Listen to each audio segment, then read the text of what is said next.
no reason to take this whole thing and plant the whole thing when you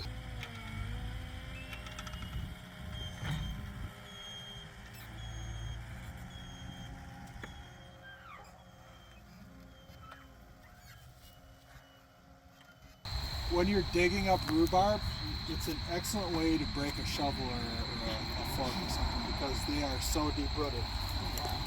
With a shovel, I'll cut all the way around and then maybe even soften with some water, or better yet, get a skid steer or something that will actually physically dig a big hole and take that thing out of there. This junk is squishy and now it's firm up on top. So you don't want to plant any squishy roots when you're transplanting your rhubarb. That's considered a crown. Yep. Who wants it? I do. I'm not that way. When you're planting your rhubarb, it's important not to put too much on top of the center of the crown, but you can put the dirt around the crown. Generally, I want these deep enough that even a heavy rain is not going to expose the crown root. So you want the root part to be completely under soil. If there is already something emerging from the crown, like this growth already, that can be above the ground and covered with mulch. We don't have any mulch here, but you could easily put an inch or two of mulch directly on top of these, but it needs to be a light type of mulch, like a hardwood sawdust or compost that has been aged, horse manure or something like that. But the root itself, the crown root, should have soil contact right up to the top of it. About how the center of the crown will die out. So the center of this crown was once somewhere in here. This is a shoot that grew off of this crown that is now completely gone. So when you're propagating this stuff, you don't want any of that rotten root. All you want is this golden nugget here. You can also see that when you're pulling your rhubarb, that you're actually pulling it directly from the surface of the crown. And pull this, that there is the surface of the crown being torn away here. And this is actually root. That this could be cultured in a dish. That little tiny piece could be cultured in a dish because rhubarb's a rhizome. You could get a plant to grow from that. It might take you a couple of years, but what a waste of time that would be. If you're careful when you're pulling your rhubarb, there's always another one to replace it. So you're not in any danger of killing your rhubarb plant as long as you're pulling it free and you're not disturbing that center. The worst thing for rhubarb is to come along and step on the top of this and mash that in. Each one of these little white things, see all of them? Those will all be plants. Each one of these little white dots. Whole new plants, not stalks. A whole new plant, because it's a rhizome. You could take a knife and cut each one of these things out and culture it in a dish as a plant. Why do that when you can put this whole thing in here and it will turn into a big bushy shrub. So this is... That's all you need to plant. That's considered a crown. Yep. Who wants it? I do. I'm not that way. Did you see my seeds? I'm the one that said these are my seeds. Okay. Why are they growing? Okay. So in this, you see how that was stuck over here? You see how that's growing its own root off the side? If you peel this garbage away, because I dug these yesterday, then you'll be able to get down in here. And this is how I decide on my plants whether I'm going to be planting any of these. But I peel this black stuff all the way down so that I can expose the top of the crown. Now I can see if that crown is healthy all the way around. If it's a nice nice brown, healthy looking root color. I usually wash these in water. You can see how that is. Now I'll pass this around. You can feel the bottom part is squishy. That's junk. From here down is junk. It's squishy, and now it's firm up on top.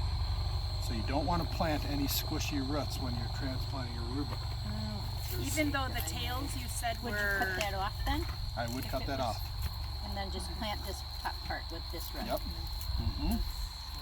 And now do you see how it naturally breaks away? But this plant has already cloned itself off of the old root and started growing away. So when you dig out a big cluster, there's no reason to take this whole thing and plant the whole thing when you have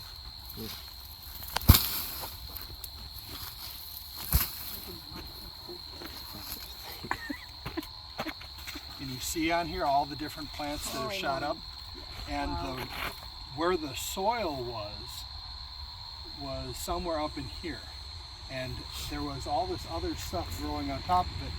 The rhubarb actually migrated down away from the sod and grows through it.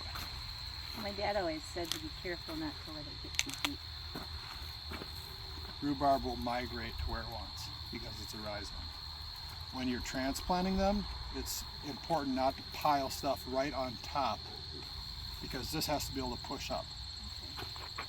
Over here we put down 6-8 inches of hardwood sawdust. In one place we just left the pile of sawdust, and a plant grew through about 2 feet of sawdust. So well, we had our septic put in, and it was right because we had to go to a mound, and it was right where my rhubarb was. So I moved a bunch of my rhubarb. Make it all the way around. It grew all the Or we way get up a chance to through squeeze the where they, well, not the mound, but where they put the drywall.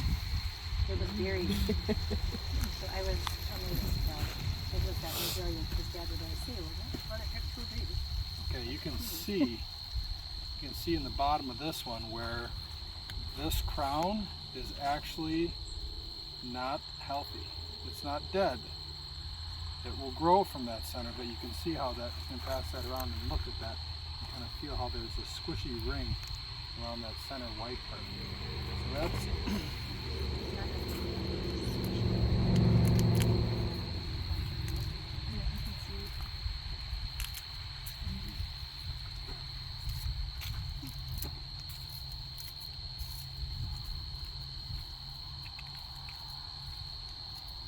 by picking all these are old leaves. The black stuff is all old stalks and old leaves that are crusting it up. When you're doing this, you're actually creating more surface area to grow roots. That all the surface area you're exposing can grow more roots. So you're getting a better chance that this thing's going to root. This is what we were planting over there. So those big plants you see all started from little potatoes. All right, who's next? How long have you been interested in rhubarb? I don't like rhubarb at all. Really? It grows well, and I'm able to monetize it. He likes the money from it. He don't like rhubarb. My dad said, stick to what you're good at, son. Right? Right? He also said everything you touch turns to shit, so I thought maybe I should be a rhubarb farmer. Yeah, They eat a rhubarb's lot of like shit. shit. So this is a good one. Feel how squishy that whole root is. This is a good example of a bad one.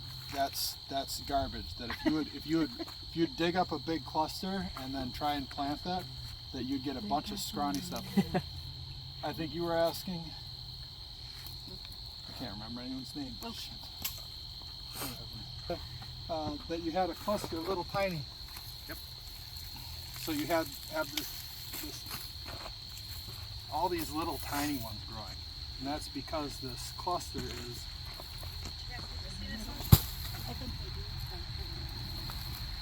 This cluster is choked.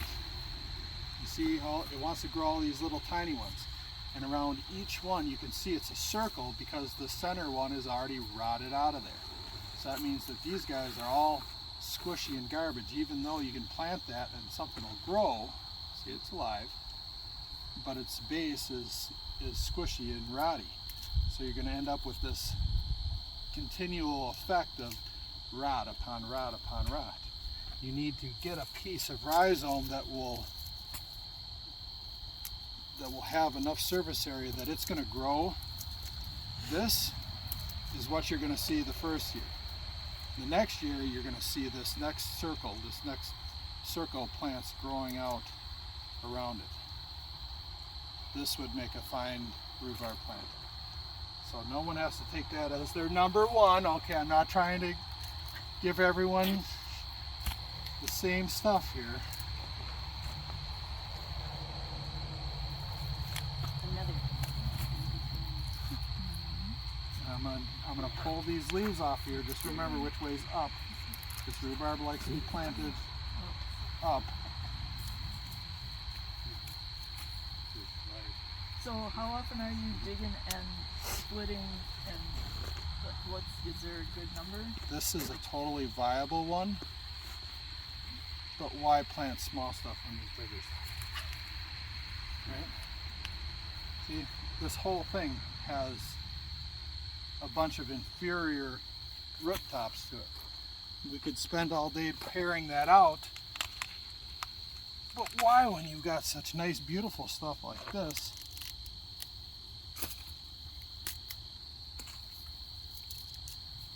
So what separates our gardens now from when we first started is the size of the crown, our selection for the health. Not just the size, but the health, that it's a firm chunk, that it doesn't feel hollow inside. And this is also how you get other weird stuff growing that if you don't bear with these. All right, who didn't get one? Here's a really big one. Are we gonna all draw straws to take that one? And that around. Did you get one yet? Did you get one? She's waiting for the last because she's going to take that whole chunk home. If you don't want that, pull around. I dug a whole bunch, so all these chunks of roots can go home with you guys. Is this a good one? All these chunks can go home. You guys can take whatever you want off of here. Should we start helping you?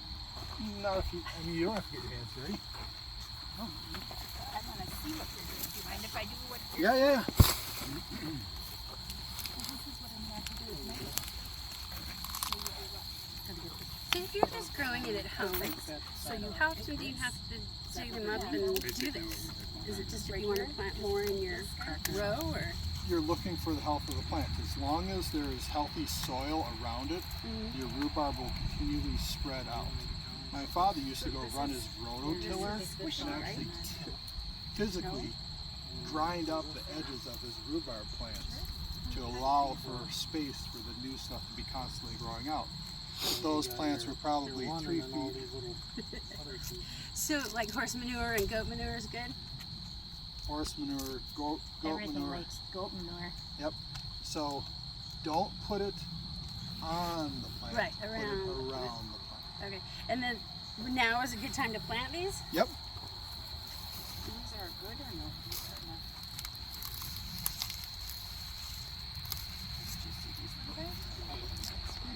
Step up and get one. So you pull the leaves off everything before you plant it, huh?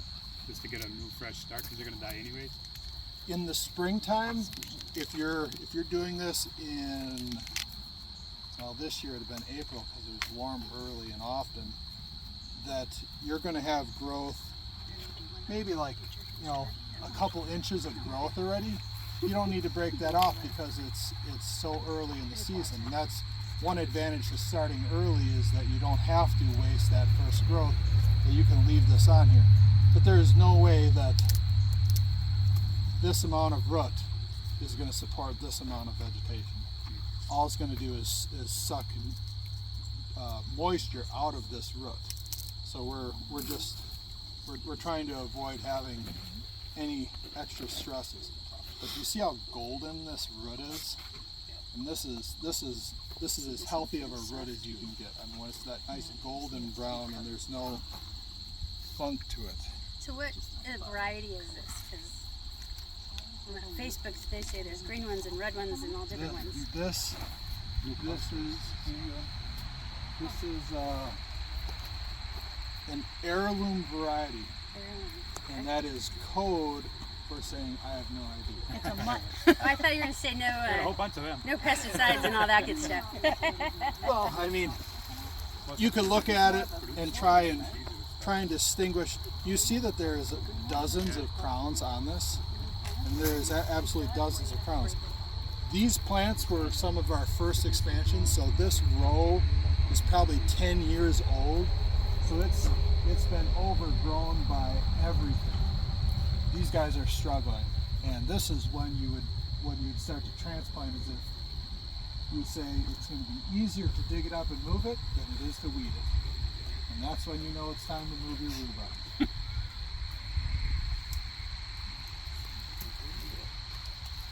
So these are all the roots, right?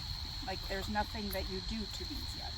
Well, you can plant this whole thing, but It's kind of mushy, soft. it's all, there is 15 different plants trying to grow in the same space here.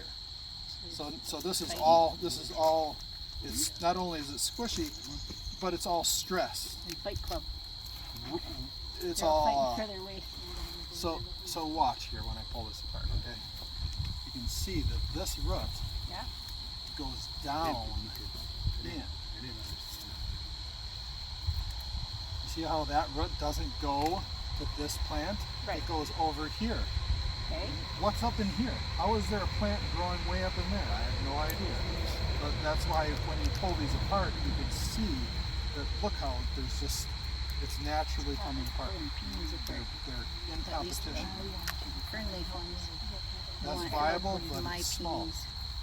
This, That was the hollow. yep, My crown peas rot. too. Gushy. Yeah. Okay. Oh, yeah.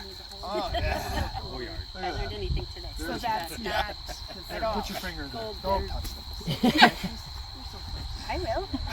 I want to feel it. I got to do it when I get home. Grab this guy. There's lots of So, when you're digging up rhubarb, it's an excellent way to break a shovel or a fork or something because they are so deep rooted. With a shovel, I'll cut all the way around and then maybe even soften with some water, or better yet, get a skid steer or something that will actually physically Big hole. dig a big hole and take that thing out of it.